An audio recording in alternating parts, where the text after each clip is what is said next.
messieurs, bonsoir et bienvenue à cette édition d'information. Au sommaire de ce mardi, le président de la République, Ibrahim Boubacar Keïta, a procédé à l'inauguration du nouveau complexe universitaire de Kabala ce mardi. Bâti sur une superficie de 103 hectares, cette cité universitaire est le fruit de l'amitié sino-malienne.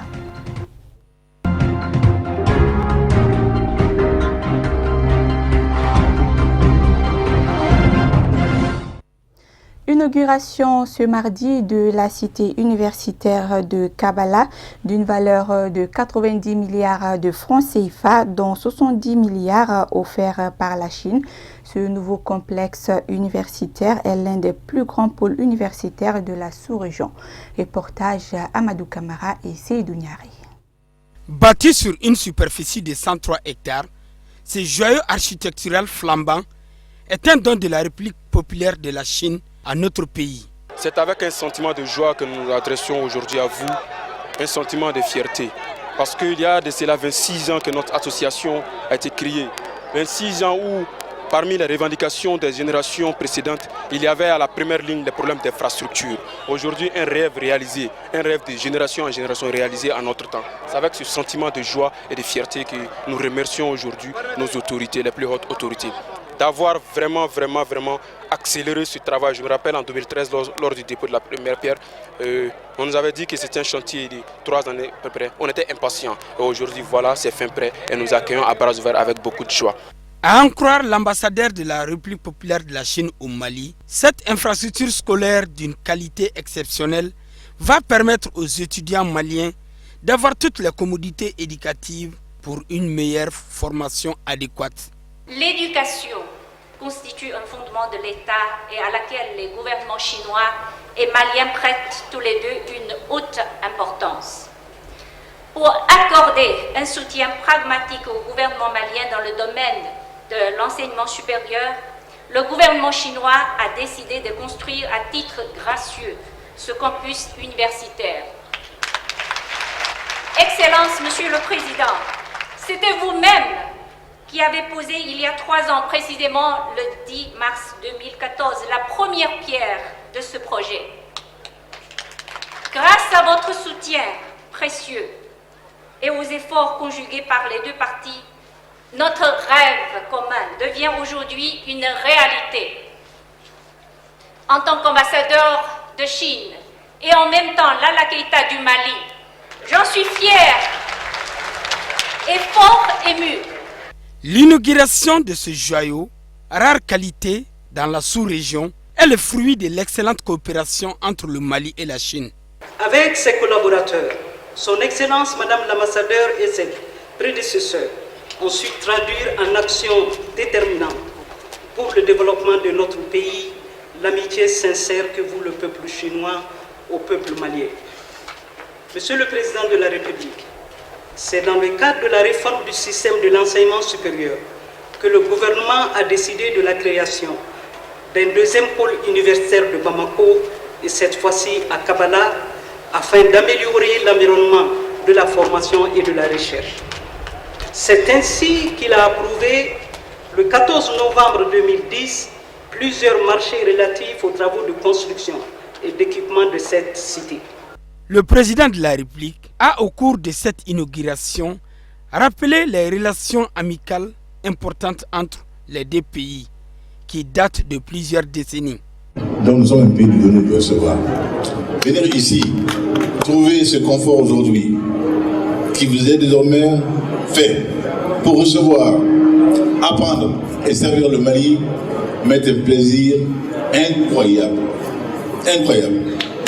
C'était une honte de vous voir dans des amphis surchargés où l'on n'a pas envie de se trouver. Aujourd'hui, je suis certain que vous venez dans l'amphi avec plaisir et habilité d'apprendre. Ces conditions-là, nous avons eu souci de les créer, pas moi seul. L'État est une continuité. Ce projet a démarré en 2010. Je n'étais pas aux affaires. C'était mon frère, le président Amadou Touré. Non, je ne serais jamais idiot de penser que je fonde le monde. On vient, on fait son temps, on passe. D'autres viennent le font également. C'est pour sûr. l'État est une succession. Par la suite, il y a eu mon aîné, le président du monde qui est là, qui est sûrement très très heureux aujourd'hui. Pas sûrement, je le sais, on est ensemble, je le vois. Son événement égale le mien, mais dépasse même le mien. J'ai demandé sur Moko. Le professeur de mathématiques qu'il est très heureux. Donc, chers enfants, mens sana incorpore sano. Un esprit sain dans un corps sain. Ça a été dit il y a 3000 ans déjà. Désormais, ce sera le cas ici parce qu'en plus de ce que nous venons de visiter et que nous allons visiter, on m'a montré le plan d'extension. Vous aurez des terrains de sport qui vous permettront d'exercer vos talents et de nous permettre d'avoir une élite conforme à notre histoire. Parce que nous fûmes une nation d'athlétisme. Ah oui. Ah oui. Nos aînés, Sarah Kamara et autres, ont brillé sur les stades africains. Ce temps est un peu lointain, il faut qu'ils reviennent. Donc, il reviendra par le sport scolaire et universitaire, Inch'Allah, ici à Kabbalah. Vive Kabbalah, vive les étudiants maliens, vive le Mali. Ce pôle universitaire de Kabbalah a coûté plus de 90 milliards de francs CFA, gracieusement offertes au Mali par la République populaire de la Chine. Le Conseil supérieur de la diaspora malienne a reçu dimanche une délégation de la société civile burkinabé. Objectif, échanger sur les questions liées à l'immigration. À Bamako, pour rencontrer leurs compatriotes, la délégation de l'association Tous pour le combat de la solidarité et de l'intégration a été reçue par le CSDM. Il a été question lors de cette rencontre du projet d'un forum sur la migration, forum qui se tiendra du 6 au 7 avril prochain à Ouagadougou. Comprenez qu'en tant qu'organisation de la société civile, il n'aurait pas été de bon ton que nous repartions sans rencontrer quand même une autre structure ici qui œuvre quand même dans la lutte pour la promotion quand même de la migration.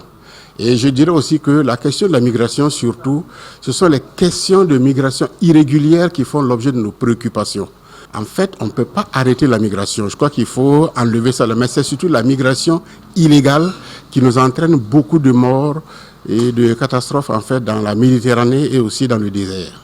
Un honneur pour le président du Conseil supérieur de la diaspora malienne de recevoir une délégation de la société civile burkinabé. C'est un grand plaisir aujourd'hui si nos confrères burkinabés viennent à Bamako pour échanger avec nous.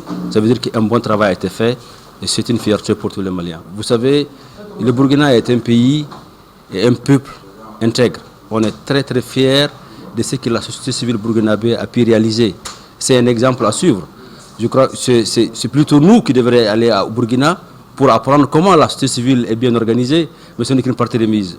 On sera là-bas très bientôt, Inch'Allah, et on ne manquera pas de contribuer à ce que ce forum qu'ils sont en train de préparer soit un forum de succès, soit un forum inclusif dans lequel tous les Burkinabés de l'intérieur comme de l'extérieur se retrouvent pour un Burkina émergent. L'immigration, quand on veut vous dire qu'on va arrêter l'immigration, c'est comme si on vous dit qu'on va vous arrêter et de réfléchir. On va arrêter votre liberté de mouvoir. Et nous avons compris le problème. Et la société civile burkinabé et la société civile malienne a compris également qu'aujourd'hui, l'aide au développement est liée à la gestion de l'immigration.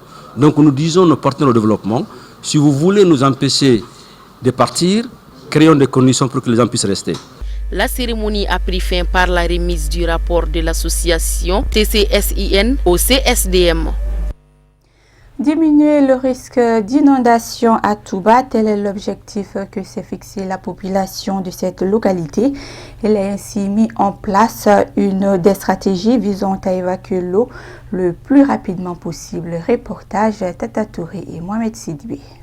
Victime chaque année d'inondations en période d'hivernage, la population de Touba affûte ses armes pour lutter contre le fléau. C'est dans cette optique qu'une stratégie a été mise en place pour diminuer le risque d'inondation à Touba. L'objectif principal de l'association, c'est pour le développement de Touba Village. Tout ce qui rentre dans le développement de Touba Village, l'association se donne la main pour enlever ce défi. Cette année, le programme de l'association, c'était le bourrage de ces marigots-là. Comme vous avez vous-même regardé, Le marigot qui est juste à côté du marché, ce marigot est dans les travaux. Mais le marigot qui est juste à côté de nous, on a fini avec le bourrage. Maintenant, on est en train de faire, de remplir un peu la route pour que l'eau puisse couler. On est à 17 millions et quelques. À 17 millions et quelques. Et les travaux ne sont pas encore terminés. La mise en œuvre de ces travaux préventifs et curatifs ont été possibles grâce à l'engagement de la population et du soutien des expatriés et ressortissants de Touba. Les deux grands trous qui se trouvaient dans notre ville où l'eau stagnait dedans, ils ont cherché, comment dirais-je, à les renfermer pour éviter les paludismes. Encore d'autres choses, c'est que les enfants peuvent tomber dedans. Beaucoup de choses. Bon, donc, lorsqu'ils ont pris cette initiative, nous, on ne peut que les encourager. On ne peut que les encourager parce que notre jeunesse est très mobile, comme l'autre vient de le dire. Il est laïque. C'est une association laïque. Bon, donc, ils ont cherché les moyens de base et moyens. Surtout nos ressortissants qui se trouvent, comment dire, à l'extérieur, les appuient très bien financièrement. Bon, donc, eux aussi, les braves valets qui sont dans la commune, ils ont trouvé nécessaire de se lever pour travailler. Donc, on ne peut que les encourager. L'association Touba Digakane et ses partenaires comptent maintenir cette dynamique pour rendre la ville propre et saine.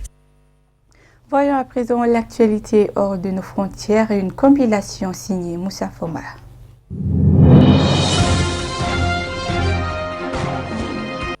La situation sécuritaire s'amenuise dans le nord du Burkina. 2 commissariats de police ont été la cible d'attaques dans la nuit du lundi à mardi dans la province du Soum, nord du Burkina, près de la frontière malienne. En près de 2 mois, c'est la 2e fois que cette partie du pays est attaquée. C'est le ministre burkinabé de la Sécurité, Simon Compaoré, qui a donné l'information. Si l'attaque n'a pas encore été revendiquée, certains évoquent déjà la piste terroriste. De son côté, un haut commissaire de la province de Soum craint que l'objectif des assaillants se trouve ailleurs. Mais ces inquiétudes sont d'autant plus justifiées que se déroule actuellement à Ouagadougou, la capitale du Burkina Faso, le 25e festival panafricain du cinéma et de la télévision de Ouagadougou FESPACO, qui attire des dizaines de milliers de cinéphiles, dont de nombreux étrangers. Désormais concentrés dans le nord du pays, ces attaques ciblent les forces armées. La dernière en date, toujours à Soum, a coûté la vie à 12 soldats.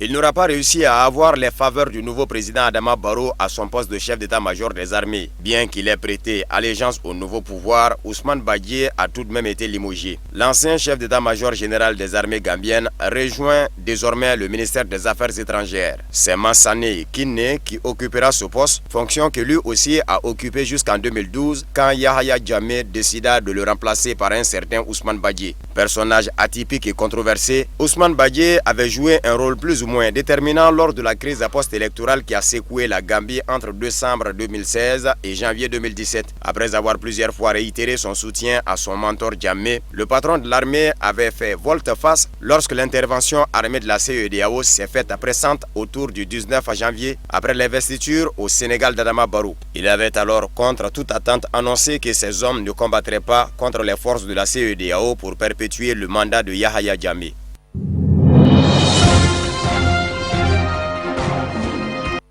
C'est ce mardi 28 février que doivent débuter les débats sur la révision constitutionnelle au Parlement mauritanien. Ces débats doivent d'abord avoir lieu en commission et se poursuivront en plénière le 7 mars prochain. Le nouveau texte propose de supprimer le Sénat, la Haute Cour de justice et le Conseil islamique, mais aussi de changer le drapeau. Une proposition parmi d'autres critiquée par l'opposition qui appelle à l'apaisement politique d'ici la présidentielle de 2019. Un croissant de lune horizontale surmonté d'une étoile jaune sur fond vert. C'est le drapeau mauritanien en vigueur depuis l'indépendance. Ce que propose le pouvoir, c'est d'ajouter 2 bandes rouges. L'une pour le sang versé par les martyrs, l'autre pour celui que les Mauritaniens sont prêts à donner pour défendre leur territoire. Selon l'opposition, la priorité est de régler la crise politique qui oppose le pouvoir à l'opposition avant l'échéance 2019, qui est une échéance déterminante pour l'avenir du pays. Pour être adopté, le nouveau projet devra être validé à la majorité des 2/3 par le Sénat et l'Assemblée. Puis il sera soumis à un référendum ou à un congrès parlementaire, c'est-à-dire la convocation simultanée du Sénat et de l'Assemblée nationale.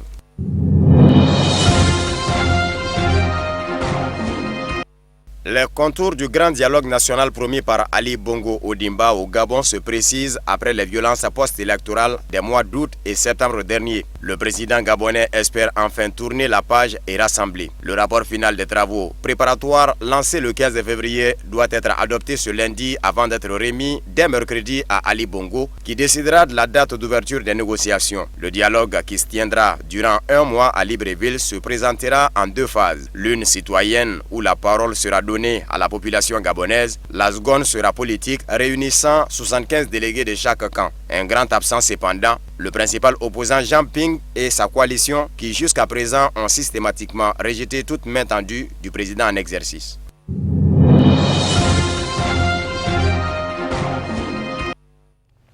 Dans la page santé, nous nous intéressons aujourd'hui à la diarrhée.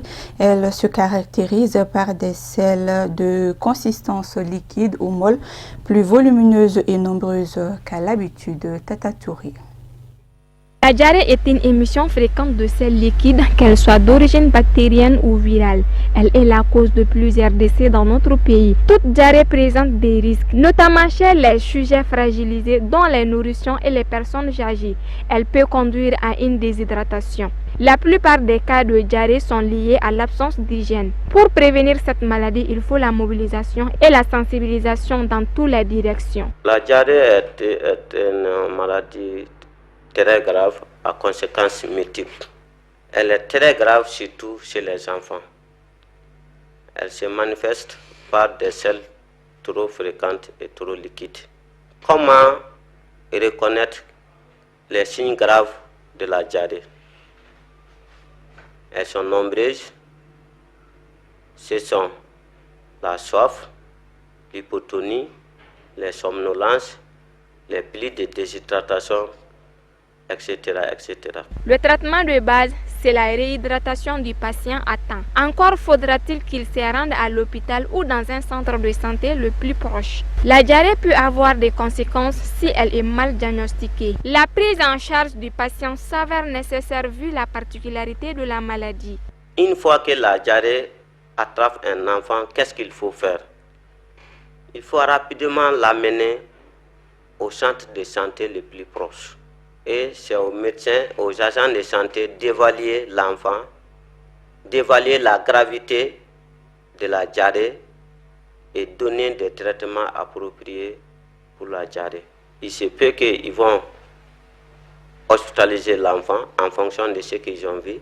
Il se peut qu'ils vont se limiter au traitement par voie orale. Cela dépend de la gravité de la diarrhée. Mais ce que je peux dire, c'est que la plupart de ces diarrhées sont liées au manque d'hygiène. Et donc pour la prévention, il faut que nous nous appliquions pour réduire en tout cas les décès qui sont cause de ces diarrhées.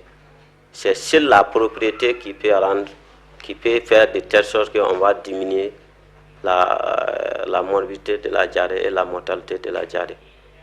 Actuellement, il y a un vaccin contre certains types de virus, qui est le rotavirus. Donc, je demande à tous les parents d'amener leurs enfants pour qu'ils bénéficient de ce vaccin. Ça sera un plus dans la réduction de la diarrhée et donc dans la réduction de la mortalité liée au diarrhée. Le traitement est basé sur la réhydratation. En fonction du degré, la réhydratation peut être par voie orale ou par perfusion. Et en fonction de l'étiologie, en ce moment, on est appelé à prescrire ou à ne pas prescrire des antibiotiques. À cela, il faut associer les mesures d'accompagnement. Par exemple, si l'enfant vomit, il faut donner quelque chose pour arrêter le vomissement. S'il y a la fièvre, mettre des médicaments pour arrêter la fièvre, etc., etc. Mais le traitement de base, c'est la réhydratation, parce que la première conséquence, c'est la déshydratation. Donc il faut réhydrater la personne, soit par voie orale ou soit par perfusion, pour que la déshydratation elle-même ne puisse pas donner d'autres complications. Le reste, ça dépend des étiologies. En fonction, si c'est lié au virus, les antibiotiques n'ont pas trop leur place, mais il y a des diarrhées aussi liées à des bactéries et en ce moment, les antibiotiques ont leur rôle à jouer. Ce que j'ai à dire à l'endroit de tout le monde, c'est que la diarrhée, c'est une maladie très grave qu'on doit prendre au sérieux. Elle est cause de plusieurs décès chez nous au Mali. Donc, tout le monde doit conjuguer les efforts pour qu'on puisse diminuer la morbidité, la mortalité de la diarrhée. Les couches vulnérables sont entre autres les personnes âgées et les enfants qui s'exposent facilement à la déshydratation. Voilà, fin de cette édition. Merci de votre fidélité. Excellente suite de programme.